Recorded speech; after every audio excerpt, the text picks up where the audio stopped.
ఆదికాండము 41వ అధ్యాయము. 2 ఏళ్లు గడిచిన తరువాత ఫరో ఒక కల కనెను. అందులో అతడు ఏటి దగ్గర నిలిచియుండగా చూపునకు అందమైనవియు బలిసినవియు నైన 7 ఆవులు ఏటిలో నుండి పైకి వచ్చుచు జమ్ములో మేయుచుండెను.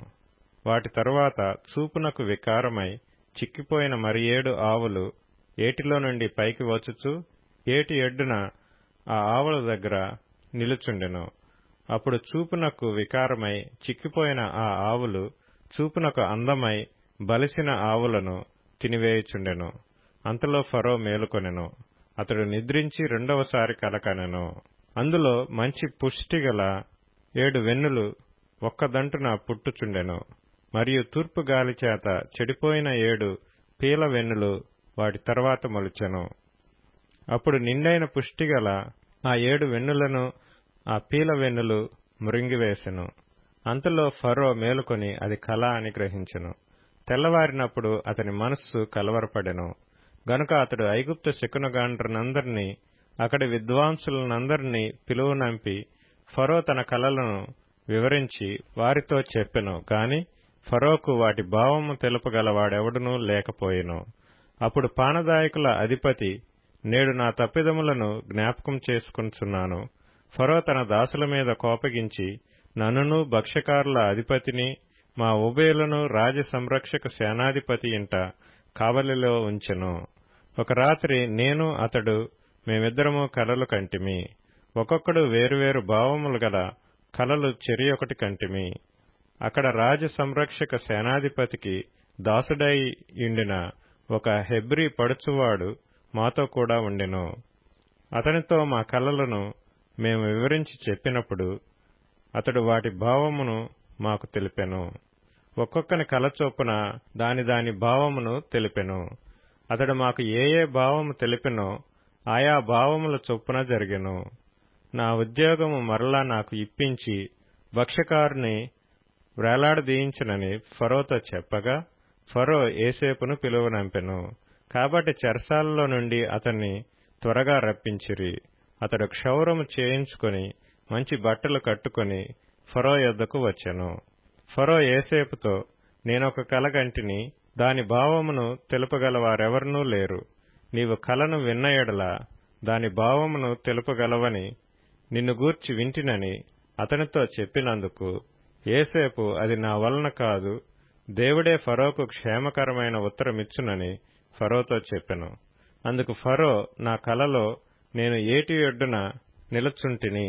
బలిసినవియు చూపునకు అందమైనవియు నైన 7 ఆవులు ఏటిలో నుండి పైకి వచ్చి జమ్ములో మేయుచుండెను. మరియు నీరసమై బహు వికార రూపం కలిగి చిక్కిపోయిన మరి 7 ఆవులు వాటి తరువాత పైకి వచ్చెను. వీటి అంత వికారమైనవి ఐగుప్తు దేశమందు ఎక్కడనూ నాకు కనబడలేదు.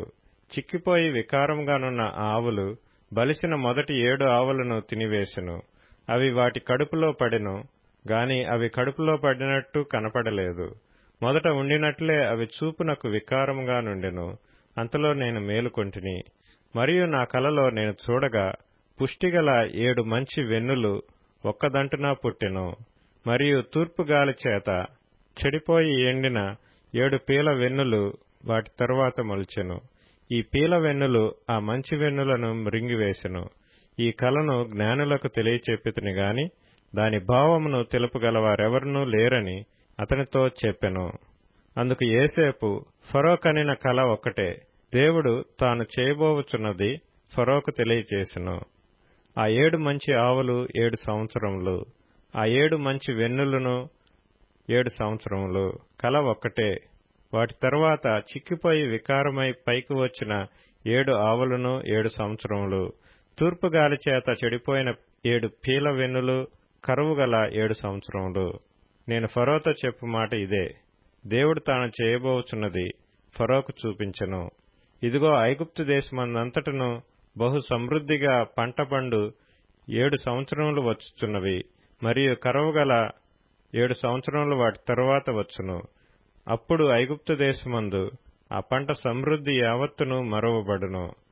ఆ కరువు దేశమును పాడు చేయును. దాని తరువాత కలుగు కరువు చేత దేశమందు ఆ పంట సమృద్ధి తెలియబడకపోవును. ఆ కరువు మిక్కిలి భారముగా నుండును. ఈ కార్యము దేవుని వలన నిర్ణయింపబడి ఉన్నది.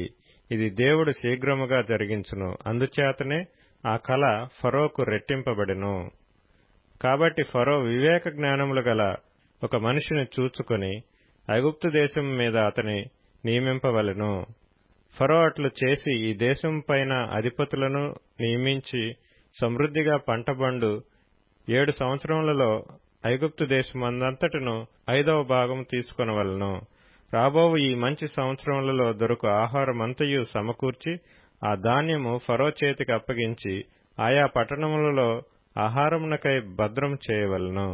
కరువు చేత ఈ దేశము నశించిపోకుండా ఆ ఆహారము ఐగుప్తు దేశంలో రాబోవు కరువు సంవత్సరములు 7 ఈ దేశమందు సంగ్రహముగా నుండునని ఫరోతో చెప్పెను. ఆ మాట ఫరో దృష్టికిని అతని సమస్త సేవకుల దృష్టికిని యుక్తమై ఉండును గనుక అతడు తన సేవకులను చూచి, ఇతని వలె దేవుని ఆత్మగల మనుషుని కనుగొనగలమా అని అనెను. మరియు ఫరో, దేవుడు ఇదంతయు నీకు తెలియపరచును గనుక నీవలే వివేక జ్ఞానములు గలవారెవరనూ లేరు. నీవు నా ఇంటికి అధికారివై ఉండవలెను. నా ప్రజలందరూ నీకు విధేయులై ఇందురు. సింహాసన విషయములో మాత్రమే నేను నీకంటే పైవాడనై ఇందునని యోసేపుతో చెప్పెను. మరియు ఫరో, చూడుము, ఐగుప్తు దేశమంతటి మీద నిన్ను నియమించి ఉన్నానని యోసేపుతో చెప్పెను. మరియు ఫరో తన చేతినున్న తన ఉంగరము తీసి యోసేపు చేతిని పెట్టి సన్నపు నార బట్టలు అతనికి తొడిగించి అతని మెడకు బంగారు గొలుసు వేసి తన 2వ రథం మీద అతన్ని నెక్కించెను. అప్పుడు వందనము చేయుడని అతని ముందర జనులు కేకలు వేసిరి. అట్లు ఐగుప్తు దేశమంతటి మీద అతన్ని నియమించెను. మరియు ఫరో యోసేపుతో, ఫరోను నేనే, అయినను నీ సెలవు లేక ఐగుప్తు దేశమందంతటను ఏ మనుష్యుడును తన చేతినైనను కాలినైనను ఎత్తకూడదని చెప్పెను. మరియు ఫరో యోసేపునకు జప్నత్పనేహు అని పేరు పెట్టి అతనికి ఓను యొక్క యాజకుడైన పోతీఫెర కుమార్తెయగు ఆసెనతునిచ్చి పెండ్లి చేసెను. యోసేపు బయలుదేరి ఐగుప్తు దేశమందంతటా సంచరించెను. యోసేపు ఐగుప్తు రాజైన ఫరో ఎదుట నిలిచినప్పుడు 30 సంవత్సరముల వాడై ఉండెను. అప్పుడు యోసేపు ఫరో ఎదుటి నుండి వెళ్లి ఐగుప్తు దేశమందంతటా సంచారం చేసెను. సమృద్ధిగా పంట పండిన 7 సంవత్సరములలో భూమి బహు విరివిగా పండెను. ఐగుప్తు దేశమందున్న 7 సంవత్సరముల ఆహారమంతయు అతడు సమకూర్చి ఆయా పట్టణములలో దాని నిలువ చేసెను. ఏ పట్టణము చుట్టూ నుండు పొలము యొక్క ధాన్యము ఆ పట్టణమందే నిలువ చేసెను. యోసేపు సముద్రపు ఇసుక వలె అతి విస్తారముగా ధాన్యము పోగు చేసెను. కొలుచుట అసాధ్యమాయన గనుక కొలుచుట మానివేసెను. కరువు సంవత్సరములు రాక మునుపు యోసేపుకిద్దరు కుమారులు పుట్టిరి. ఓని యొక్క యాజకుడైన పోతీఫెర కుమార్తెయగు ఆసెనతు అతనికి వారిని కనెను. అప్పుడు యోసేపు, దేవుడు నా సమస్త బాధను నా తండ్రి ఇంటి వారినందరినీ నేను మరిచిపోవునట్లు చేసినని చెప్పి తన జ్యేష్ఠ కుమారునికి మనష్షే అని పేరు పెట్టెను. తరువాత అతడు, నాకు బాధ కలిగిన దేశమందు దేవుడు నన్ను అభివృద్ధి పొందించినని చెప్పి 2వ వానికి ఎఫ్రాయిము అని పేరు పెట్టెను. ఐగుప్తు దేశమందు సమృద్ధిగా పంట పండిన సంవత్సరములు గడిచిన తరువాత యోసేపు చెప్పిన ప్రకారము 7 కరువు సంవత్సరములు ఆరంభమాయెను. గాని ఐగుప్తు దేశమంతటను ఆహారముండెను. ఐగుప్తు దేశమంతటను కరువు వచ్చినప్పుడు ఆ దేశస్థులు ఆహారము కోసము ఫరోతో మొరపెట్టుకునిరి. అప్పుడు ఫరో, మీరు యోసేపు నద్దకు వెళ్లి అతడు మీతో చెప్పినట్లు చేయుడని ఐగుప్తీయులందరితో చెప్పెను. కరువు ఆ దేశమందంతటను ఉండెను గనుక యోసేపు కొట్లన్నీయు విప్పించి ఐగుప్తీయులకు ధాన్యం అమ్మకము చేసెను. ఐగుప్తు దేశమందు ఆ కరువు భారముగా ఉండెను. మరియు ఆ కరువు ప్రతి దేశమందు భారమైనందున సమస్త దేశస్థులు యోసేపు నొద్ద ధాన్యము కొనుటకు ఐగుప్తునకు వచ్చిరి. ఆదికాండము 42వ అధ్యాయము. ధాన్యము ఐగుప్తులోనున్నదని యాకోబు తెలుసుకొనినప్పుడు, మీరేల ఒకరి ముఖము ఒకరు చూచుచున్నారని తన కుమారులతో అనెను. మరియు అతడు, చూడిడి, ఐగుప్తులో ధాన్యమున్నదని వింటిని, మనము చావక బ్రతుకున్నట్లు మీరు అక్కడికి వెళ్లి మన కొరకు అక్కడి నుండి ధాన్యము కొనుక్కొని రండని చెప్పగా, యోసేపు 10 మంది అన్నలు ఐగుప్తులో ధాన్యము కొనబోయిరి. అయినను ఇతనికి హాని సంభవించునేమో అని యాకోబు యోసేపు తమ్ముడగు బెన్యామీనును అతని అన్నలతో పంపినవాడు కాడు. కరువు కానాను దేశంలో ఉండెను గనుక ధాన్యము కొనవచ్చిన వారితో కూడా ఇశ్రాయేలు కుమారులను వచ్చిరి. అప్పుడు యోసేపు ఆ దేశమంతటి మీద అధికారి అయి ఉండెను. అతడే ఆ దేశ ప్రజలందరికీ ధాన్యం అమ్మకం చేయవాడు గనుక యోసేపు సహోదరులు వచ్చి ముఖములు నేలను మోపి అతనికి వందనము చేసిరి. యోసేపు తన సహోదరులను చూచి వారిని గుర్తుపట్టి వారికి అన్యుని వలె కనబడి వారితో కఠినముగా మాట్లాడి, మీరెక్కడి నుండి వచ్చితిరని అడిగెను. అందుకు వారు, ఆహారము కొనుటకు కనాను దేశం నుండి వచ్చితిమన్రి. యోసేపు తన సహోదరులను గుర్తుపట్టెను, కాని వారతని గుర్తుపట్టలేదు. యోసేపు వారిని గూర్చి తాను కనిన కలలు జ్ఞాపకం చేసుకుని, మీరు వేగులవారు, ఈ దేశము గుట్టు తెలుసుకొన వచ్చితిరని వారితోననగా, వారు, లేదు ప్రభువా, నీ దాసులమైన మేము ఆహారము కొనుటకే వచ్చితిమి. మేమందరము ఒక్క మనుష్యుని కుమారులము. మేము యథార్థులమే గాని నీ దాసులమైన మేము వేగులవారము కామని అతనితో చెప్పిరి. అయితే అతడు, లేదు, ఈ దేశము గుట్టు తెలుసుకొనుటకే వచ్చితిరని వారితో అనెను. అందుకు వారు, నీ దాసులమైన మేము 12 మంది సహోదరులము, కనాను దేశంలోనున్న ఒక్క మనుషుని కుమారులము. ఇదిగో కనిష్ఠుడు నేడు మా తండ్రి యొద్ద ఉన్నాడు, ఒకడు లేడు అని ఉత్తరమిచ్చిరి. అయితే యోసేపు, మీరు వేగుల వారని నేను మీతో చెప్పిన మాట నిజమే. దీనివలన మీ నిజము తెలియబడును. ఫరో జీవము తోడు మీ తమ్ముడు ఇక్కడికి వచ్చితేనే గాని మీరు ఇక్కడ నుండి వెళ్ళకూడదు. మీ తమ్ముని తీసుకుని వచ్చుటకు మీలో ఒకని పంపుడి. అయితే మీరు బంధింపబడి ఇందురు. అట్లు మీలో సత్యమున్నదో లేదో మీ మాటలు శోధింపబడును. లేని ఎడల ఫరో జీవము తోడు మీరు వేగుల వారని చెప్పి వారిని 3 దినములు చెరసాలలో వేయించెను. 3వ దినమున యోసేపు వారిని చూచి, నేను దేవునికి భయపడువాడను, మీరు బ్రతుకున్నట్లు దీని చేయుడి. మీరు యథార్థవంతులైతిరా? మీ సహోదరులలో ఒకడు ఈ చెరసాలలో బంధింపబడవలెను. మీరు వెళ్లి మీ కుటుంబముల కరువు తీరుటకు ధాన్యము తీసుకొని పోవుడి. మీ తమ్ముని నా యొద్దకు తీసుకుని రండి. అట్లు మీ మాటలు సత్యమైనట్టు కనబడును గనుక మీరు చావరని చెప్పెను. వారట్లు చేసిరి. అప్పుడు వారు, నిశ్చయముగా మన సహోదరుని ఎడల మనము చేసిన అపరాధమునకు శిక్ష పొందుచున్నాము. అతడు మనలను బతిమాలు కొనినప్పుడు మనం అతని వేదన చూచియు వినకపోతిమి. అందువలన ఈ వేదన మనకు వచ్చినని ఒకనితో ఒకడు మాట్లాడుకొనిరి. మరియు రూబేను, ఈ చిన్నవాని ఎడల పాపము చేయకుడని నేను మీతో చెప్పలేదా? అయినను మీరు వినరైతిరి గనుక అతని రక్తాపరాధము మన మీద మోపబడుచున్నదని వారికుత్తరమిచ్చెను. అయితే ద్విభాషి వారి మధ్య నుండెను గనుక తన మాట యోసేపు గ్రహించునని వారు తెలుసుకొనలేదు.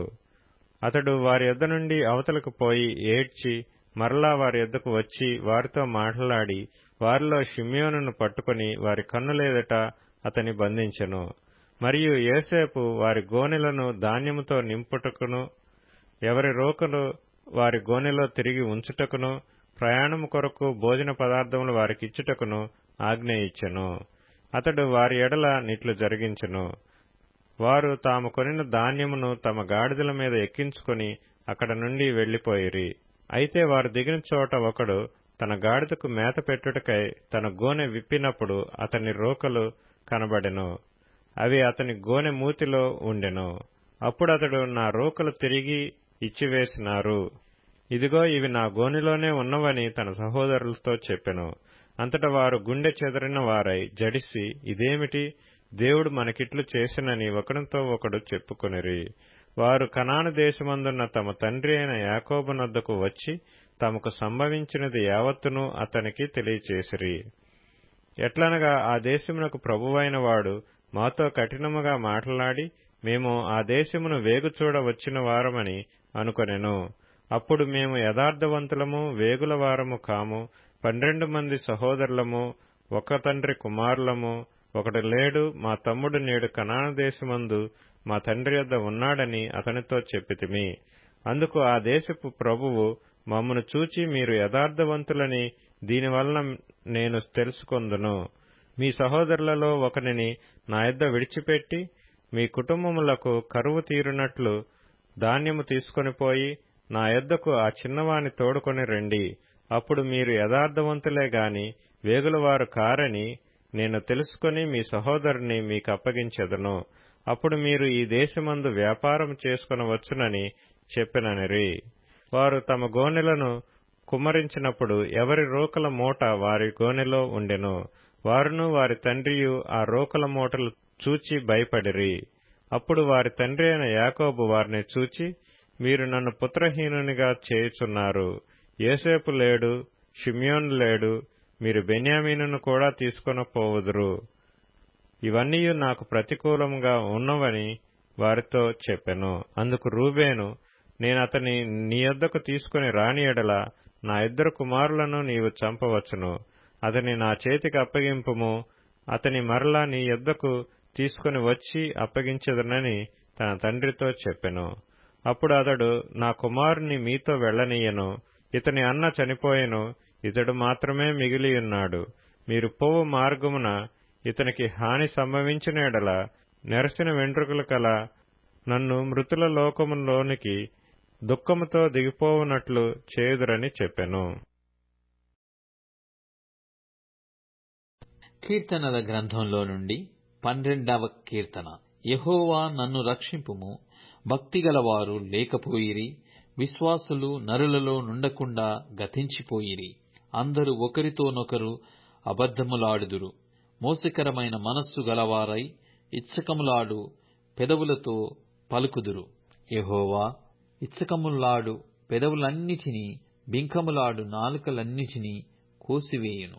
మా నాలుకల చేత మేము సాధించెదము, మా పెదవులు మావి, మాకు ప్రభువు ఎవడని వారనుకొందురు. బాధపడు వారికి చేయబడిన బలాత్కారమును బట్టియు దరిద్రుల నిట్టూర్పులను బట్టియు నేనిప్పుడే లేచెదను. రక్షణను కోరుకొను వారికి నేను రక్షణ కలగజేసెదను అని యెహోవా సెలవిచ్చుచున్నాడు. యెహోవా మాటలు పవిత్రమైనవి, అవి మట్టి మూసలో 7 మారులు కరిగి ఊదిన వెండియంత పవిత్రములు. యెహోవా, నీవు దరిద్రులను కాపాడెదవు. ఈ తరము వారి చేతిలో నుండి వారిని నిత్యము రక్షించెదవు. నరులలో నీచవర్తన ప్రబలమైనప్పుడు దుష్టులు గర్విష్ఠులై నలుదిక్కులా తిరుగులాడుదురు. మత్తయి సువార్త 15వ అధ్యాయము. ఆ సమయమున యెరూషలేము నుండి శాస్త్రులను పరిసయ్యులను యేసు యొద్దకు వచ్చి, నీ శిష్యులు చేతులు కడుగుకొనకుండా భోజనము చేయుచున్నారే, వారెందు నిమిత్తము పెద్దల పారంపర్యాచారమును అతిక్రమించుచున్నారని అడిగిరి. అందుకాయన, మీరును మీ పారంపర్యాచారము నిమిత్తమై దేవుని ఆజ్ఞను ఎందుకు అతిక్రమించుచున్నారు? తల్లిదండ్రులను ఘనపరచుమనియు తండ్రినైనను తల్లినైనను దూషించువాడు తప్పక మరణము పొందవలెననియు దేవుడు సెలవిచ్చెను.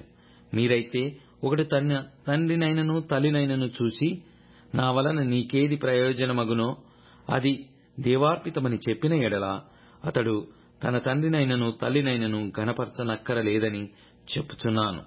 మీరు మీ పారంపర్యాచారము నిమిత్తమై దేవుని వాక్యమును నిరర్ధకము చేయుచున్నారు. వేషధారులారా, ప్రజలు తన పెదవులతో నన్ను ఘనపరచుదురు గాని వారి హృదయము నాకు దూరముగానున్నది. మనుష్యులు కల్పించిన పద్ధతులు దేవోపదేశములని బోధించుచు వారు నన్ను వ్యర్థముగా ఆరాధించుచున్నారు అని యెషయా మిమ్మును గూర్చి ప్రవచించిన మాట సరియే అని వారితో చెప్పి, జనసమూహములను పిలిచి, మీరు విని గ్రహించుడి. నోటపడినది మనుష్యుని పవిత్రపరచదు గాని నోట నుండి వచ్చునది మనుష్యుని అపవిత్రపరచునని వారితో చెప్పెను. అంతటా శిష్యులు వచ్చి, పరిసయ్యులు ఆ మాట విని అభ్యంతరపడిరని నీకు తెలియనా అని ఆయనను అడగగా, ఆయన, పరలోకమందున్న నా తండ్రి నాటని ప్రతి మొక్కయు పెళ్లగింపబడును. వారి జోలికి పోకుడి. వారు గ్రుడ్డివారయుండి గ్రుడ్డివాడు గ్రుడ్డివానికి త్రోవ చూపిన ఎడల వారిద్దరూ గుంటలో పడుదురు గదా అనెను. అందుకు పేతురు, ఈ ఉపమాన భావము మాకు తెలుపమని ఆయనను అడుగగా, ఆయన, మీరును ఇంతవరకు అవివేకులై ఉన్నారా? నోటిలోనికి పోవునదంతయు కడుపులో పడి బహిర్భూమిలో విడువబడును గాని నోట నుండి బయటికి వచ్చునవి హృదయములో నుండి వచ్చును. ఇదే మనుష్యుని అపవిత్రపరచునని మీరు గ్రహింపరా? దురాలోచనలు, నరహత్యలు, వ్యభిచారములు, వేశ్యాగమనములు, దొంగతనములు, అబద్ధ సాక్ష్యములు, దేవదూషణలు హృదయములో నుండియే వచ్చును. ఇదే మనుషుని అపవిత్రపరచును గాని చేతులు కడుగకొనక భోజనము చేయుట మనుష్యుని అపవిత్రపరచదని చెప్పెను.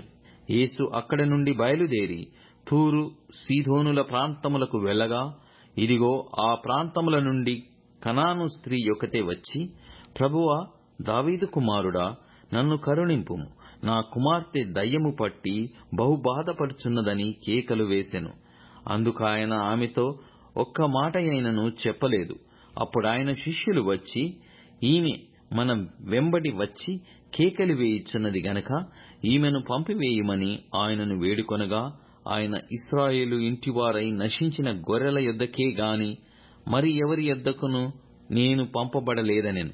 అయినను ఆమె వచ్చి ఆయనకు మ్రొక్కి, ప్రభువా, నాకు సహాయము చేయుమని అడిగెను.